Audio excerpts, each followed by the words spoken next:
So this is probably the most important calculation.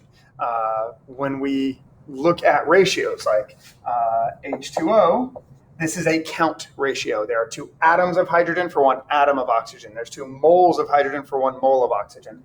When we get sodium, that we know gets a +1 charge because it's got 1 valence electron. Chlorine has 7 valence electrons, so it gets a -1, so it's an NaCl. That is a count ratio of 1 to 1, right? So the way we measured our amounts today were on masses, right? So we don't have a count balance. You can't say, well, how many atoms of magnesium is this? But we can say how many grams of magnesium it is.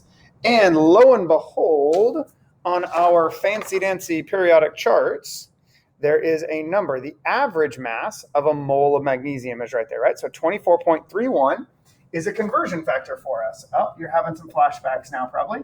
24.31 grams of magnesium is 1 mole of magnesium.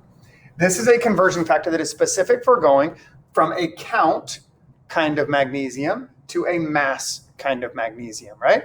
So that's one of the reasons we want to do that at the beginning of the year. So this is a thing we're able to do. So I can say, well, I've got 1 gram of magnesium. So I can use this to convert to a count of magnesium. And what the goal would be to compare my counts, 1 for magnesium and 1 for oxygen. And then hopefully I've got either like twice as much magnesium or twice as much oxygen or about even amounts, right? Because when we do these formulas, right, like Al plus 3 and OH minus 1, right, you end up with AlOH3. So you should have 3 times as much oxygen and 3 times as much hydrogen as compared to aluminum, right? That's what we should see. So we're trying to figure out what is that with magnesium and oxygen. That's one of the things you've got to do to kind of write your little summary at the end, is to say, did we get what we were expecting, right? So if I want to cancel the grams, I would do 24.31 grams of magnesium for every 1 mole of magnesium. And then remember, anything that's on top, I multiply by. So 1 times 1, I bet you can do that. Do you know what 1 times 1 is?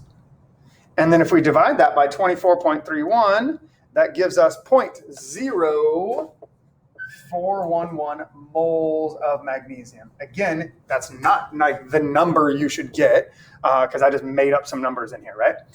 Then my oxygen is 0.60 grams of oxygen. Now, oxygen in the air is O2, but we've added it as just atoms of oxygen, right? So that once it reacts and it's in compounds, it doesn't hang out as O2. In the air, it acts as O2. But oxygen's molar mass, again, I have to look at oxygen to get oxygen's molar mass. I can't use magnesium's molar mass because they weigh different amounts. So oxygen's molar mass is 16. So it is 16 grams of oxygen for every 1 mole of oxygen. So 0.6 times 1. Are you putting that into your calculator? Don't put that into your calculator.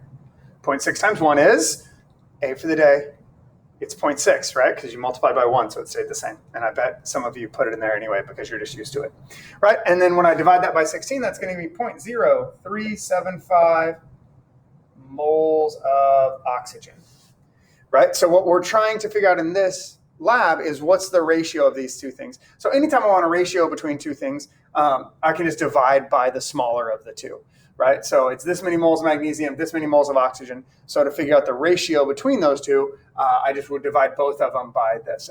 And what we would hope to get is kind of close to a whole number, either pretty close to 1 to 1 or pretty close to 2 to 1 or pretty close to 1 to 3 or something like that, right? We're hoping that it's going to be close. It's not going to be exactly that. We did lab in an hour and a half, right?